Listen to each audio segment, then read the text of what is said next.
My dear mother responded by kicking me and whipping me with an extension cord. She picked me up by the hair and told me she was going to kill me. I believed her. I truly believed her. Somehow I got away from her, ran into my bedroom, and hid under the bed.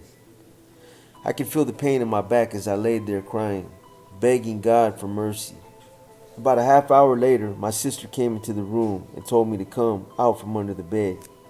Pedro and my mom had gone out. I came out and took off my shirt. It hurt like hell.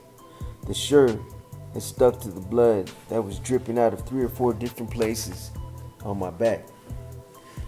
The asshole had taken off his leather belt and hit me with so much force that the skin in the places where he had struck me was either black or blue or gone altogether.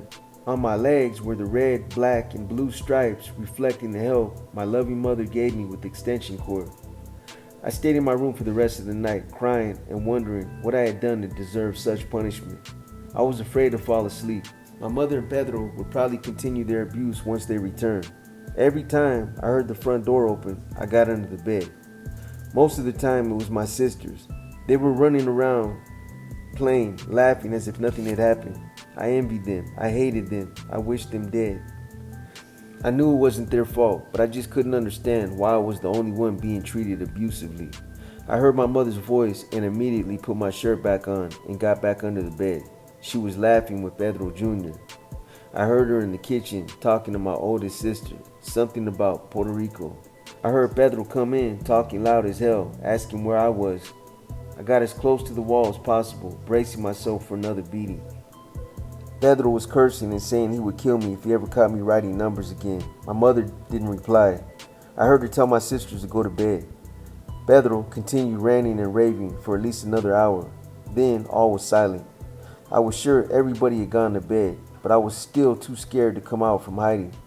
I knew that at any given moment, and for no reason, Pedro could charge into my room and commence beating me. I slept under the bed. It was uncomfortable, but at least I felt safe. Saturday, I crawled out from under the bed, feeling discomfort and pain. My shirt had again stuck to the wounds on my back. I didn't realize this and just pulled my shirt off normally. The pain intensified tenfold. To make matters worse, I awoke to some very bad news. My mom was pregnant again, and she and Pedro had decided to pack up and move back to Puerto Rico. I kept thinking to myself how impossible it would be to avoid getting my ass beat by Pedro once we were back on the island. My older sister and I expressed an interest in finishing school in Chicago and talked about how hard it would be for us to adjust. To my surprise, even my sister's pleas went unheard. The beating I had received the night before was still fresh in my mind. I kept waiting for my mom to tell me she was sorry and to take a look at the wounds, then do the things that mothers do to make kids feel better and heal more quickly. It never happened. Pedro was not home when my mom broke the news to us about moving.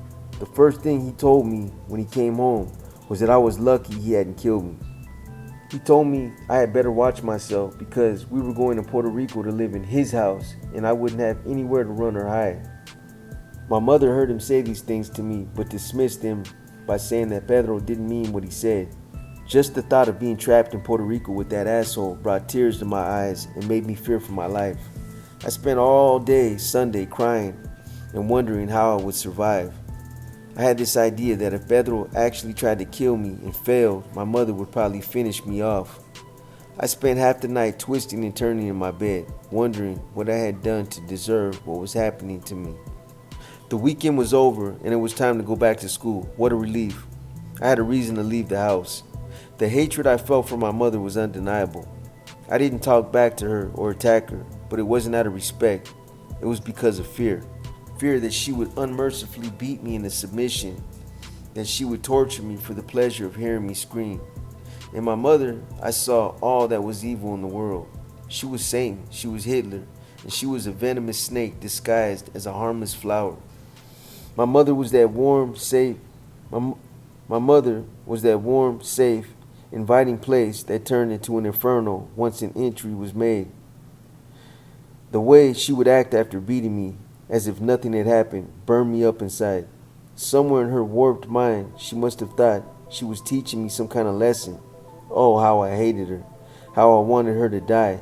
This was the first thought of committing a violent act. Papa was waiting for me outside of his house so we could walk to school together.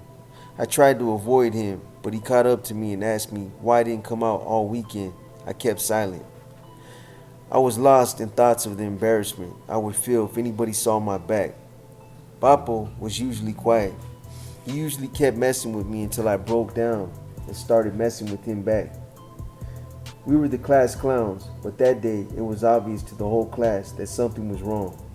Papa and I just sat there while everybody else, including the teacher, waited for one of us to start acting up. The teacher called us outside the classroom and asked if there was some kind of disagreement between us. We told him there was nothing wrong. He kept asking questions. Finally, I told him that my family was moving to Puerto Rico and I didn't want to go. He expressed his sorrow but assured me that Puerto Rico was a beautiful place to live. I thought to myself, yeah, right, if you only knew. After school, I was trying to hurry home and lock myself in my room, away from all the violence that was constantly awaiting me. But Papo pushed me into a hallway as we walked through a gangway and locked the door behind us. He told me that he was on his way up the stairs of my house on Friday night when he heard me screaming and begging my mother for mercy. He said my mother was a bitch. When he said that, I took a swing at him in defense of my mom. Papo grabbed me in a bear hug so that I wouldn't hit him. This accidentally peeled a scab from the wounds on my back. I winced from the pain. He let me go and I showed him my back. I couldn't believe his reaction. Tears actually came out of the corners of his eyes.